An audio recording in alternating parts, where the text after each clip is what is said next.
இன்றைய வேளாண் தொழில்நுட்ப பகுதியில் மழைநீர் சேகரிப்பு நுட்பங்கள் குறித்து மதுரை மாவட்டம் வேளாண்மை கல்லூரி மற்றும் ஆராய்ச்சி நிலைய வேளாண் பொறியியல் துறையின் பேராசிரியர் மற்றும் தலைவர் முனைவர் எம் ராஜேஸ்வரி அவர்கள் தரும் தகவல்கள்.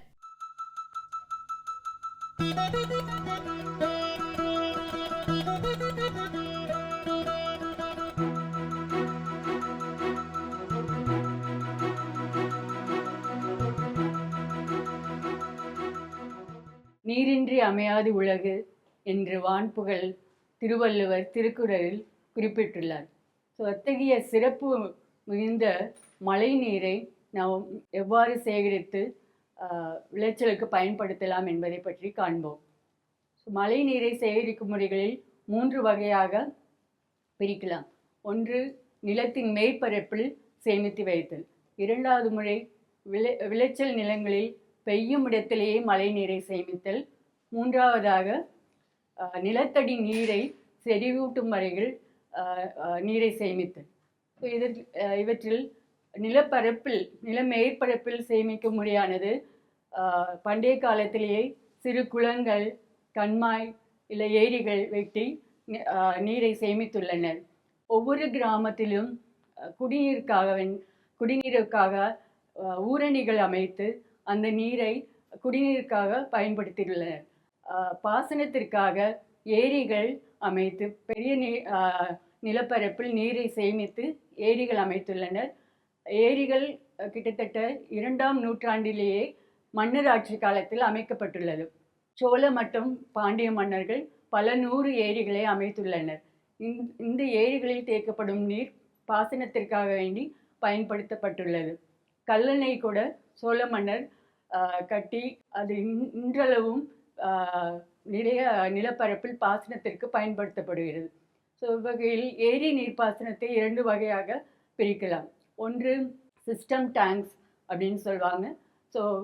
நீர்பிடிப்பு பகுதியில் தலைமடை பகுதியில் ஒரு ஏரி அமைத்தால் அந்த ஏரியிலிருந்து அதுக்கு தாழ்வான பகுதிக்கு கால்வாய் மூலம் தண்ணீர் எடுத்து செல்லப்படும். தலைமடையில் உள்ள ஏரி நிரம்பியவுடன் அடுத்த ஏரி நிரம்பப்படும். அதே அளவில் நிறைய ஏரிகள் கடைமடை பகுதி வரைக்கும் அமைக்கப்படும். ஒவ்வொரு ஏரியும் நிரம்பினவுடன் அடுத்த ஏரிக்கு நீர் செல்லும். கடைமடை பகுதியில் உள்ள ஏரி நிரம்பியவுடன் தான் பாசனத்திற்காக வேண்டி அனைத்து ஏரிகளிலிருந்தும் நீர் திறந்து விடப்படும். இது ஒரு வகையான சிஸ்டம் டேங்க்ஸ் அப்படின்னு சொல்கிறது. இதுக்கு நீர் வரத்தானது ஆறுகளில் ஓடக்கூடிய நீரை கால்வாய்கள் மூலம் இந்த ஏரிகளுக்கு திருப்பி விடப்படும். அடுத்த முறை நான் சிஸ்டம் டேங்க்ஸ் என்று சொல்லக்கூடியதாகும். இதில் மழை காலத்தில் பெய்யும் மழை நீரை, உபரியான வழிந்தோடும் மழை நீரை இந்த ஏரிகளில் சேமித்து வைக்கலாம். வறட்சி காலத்தில் இந்த சேமிக்கப்பட்ட நீரை கொண்டு பயிர் வளர்ச்சிக்கு நாம் பயன்படுத்தலாம். இந்த 2 வகையான ஏரி பாசனம் தான் பண்டைய காலத்திலிருந்து இன்றளவிலும் நிலப்பரப்பில் நீர் சேகரித்து நாம் பாசனத்திற்காக பயன்படுத்துகிறோம். அடுத்த வகையாக, விவசாய நிலங்களில் பெய்யும் இடத்திலேயே மழை நீரை சேகரிக்கும் உத்திகள். முதலாவதாக, ஆழச்சால் அகலப்பாத்தி அமைத்தல். ஆழச்சால் அகலப்பாத்தி என்பது அகலமான பாத்திகள், அதாவது 3 முதல் 5 அடி இடைவெளியில் அகலப்பாத்திகள் அமைத்து பாத்திகளின் இருபுறமும் சால்கள் அமைக்கப்படும். இது மாதிரி நிலப்பரப்பில் பல அகலப்பாத்திகளும் சால்களும் தொடர்ந்து அமைக்கப்படும். இந்த சால்களில் பெய்யக்கூடிய மழை நீர் தேங்கி நின்று மண்ணிற்குள் செல்ல வழிவகுக்கும். பாத்திகளிலிருந்து வரக்கூடிய தண்ணீர் சால்களில் தேங்கி நின்று மண்ணின் ஈரம் அதிகரிக்க வழிவகுக்கிறது. இந்த மாதிரி ஆழச்சால் அகலப்பாத்தி ஆகிறது குறுகிய கால பயிர்களான உளுந்து, பாசிப்பயிறு, சோளம், கம்பு போன்ற பயிர்களுக்கு, அதாவது ஒரு 3 மாத காலத்தில் அறுவடை செய்யக்கூடிய பயிர்களான குறுகிய கால பயிர்களுக்கு இந்த ஆழச்சால் அகலப்பாத்தி அமைத்து நாம் மழை நீரை சேமிக்கலாம். அடுத்ததாக, பார்சால் முறை. இம்முறையில் பார் அமைக்கும் கருவி கொண்டு நிலப்பரப்பில் நிறைய பார் சால்கள் அமைக்கப்படும். பாரின் பக்கவாட்டில் அதிக நீர் தேவையுள்ள பயிர்களான மக்காச்சோளம், பருத்தி போன்ற பயிர்கள் நடவு செய்யப்படும். பக்கவாட்டில் நடவு செய்யப்பட்ட பயிர்கள் அந்த சால் குழிகளில் உள்ள தண்ணீர் இல்ல மண் ஈரத்தை எடுத்துக்கொண்டு நல்ல வளர்ச்சியை கொடுத்து நல்ல விளைச்சலை கொடுக்கும். இது 2வது முறை.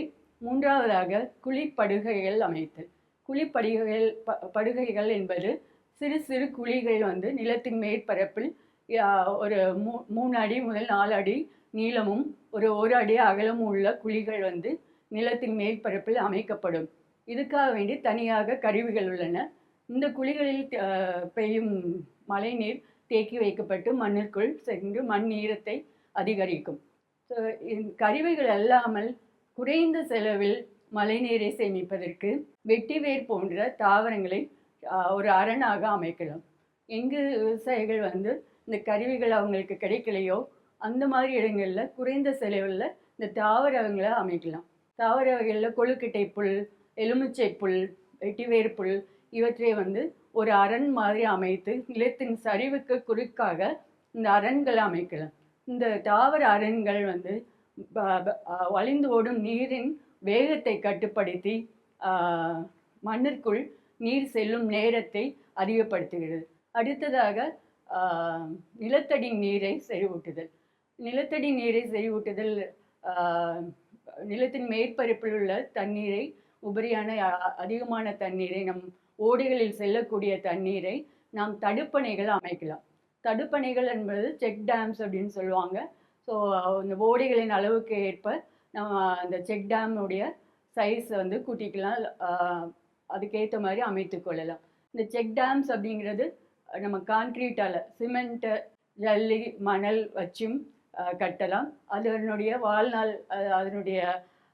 வாழ்நாள் வந்து 10 முதல் 15 வருடங்கள் இருக்கும்.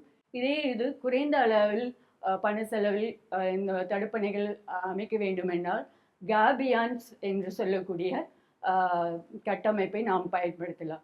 இது வந்து இந்த கேபியான்ஸ் என்பது ஒரு இரும்பு வலைக்குள் நாம் ஒரு சதுர பெட்டி மாதிரி செய்து அந்த பெட்டியின் அளவு அகலமும் உயரமும் அந்த ஓடையில் அகலத்துக்கு ஏதுவாக இருக்கும். அந்த பெட்டிக்குள், அந்த இரும்பு பெட்டிக்குள் நாம் நிறைய கற்களை அடுக்கி அந்த கற்கள் வழியாக அந்த கேபியானை ஓடையில் வைக்கும் பொழுது மழை நீர் தேங்கி அந்த இடத்தில் அதனுடைய வேகம் குறைக்கப்படுகிறது.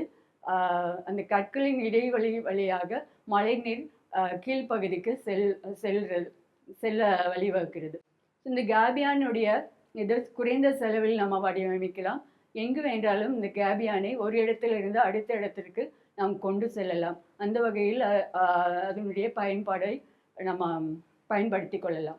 கசிவு நீர் குட்டைகள் அப்படிங்கிறது எங்கெல்லாம் ஒரு ஓடை முடிவடைகிறதோ அந்த இடத்துல கிராமத்தின் பொதுவான நிலங்களில் இந்த கசிவு நீர் குட்டைகள் அமைக்கப்படும். விவசாய நிலங்களில் இது அமைக்கப்படாது. ஏன்னால் பொதுவான நிறைய ஏக்கர் தண்ணீர் சேமித்து வைக்கிறதுனால் கிராமத்தின் பொதுவான இடத்தில் இந்த கசிவு நீர் குட்டைகள் அமைக்கப்படும்.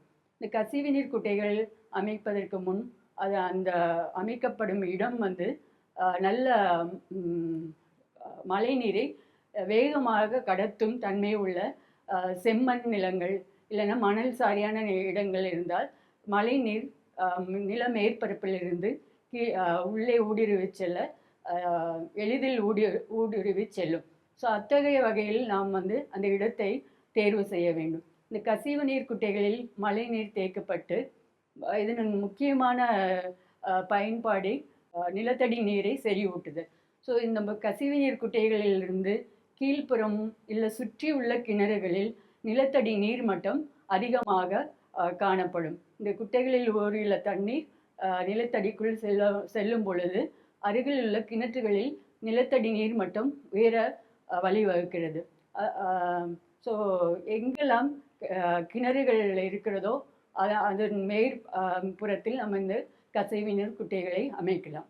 ஸோ இந்த வகையில் நம்ம பெய்யக்கூடிய மழை நீரை இந்த உத்திகள் எல்லாம் கையாண்டு நாம் சேமிக்கலாம். ஸோ இந்த எல்லா சேகரிப்பு நுட்பங்களையும் நாம் பயன்படுத்தி மழை நீரை தகுந்த வகையில் சேமித்து விளைச்சலுக்கு பயன்படுத்தி பயன்பெறலாம். மேலும் விவரங்கள் பெற முனைவர் எம் ராஜேஸ்வரி அவர்களை 08148095508 என்ற கைபேசி எண்ணில் தொடர்பு கொள்ளலாம்.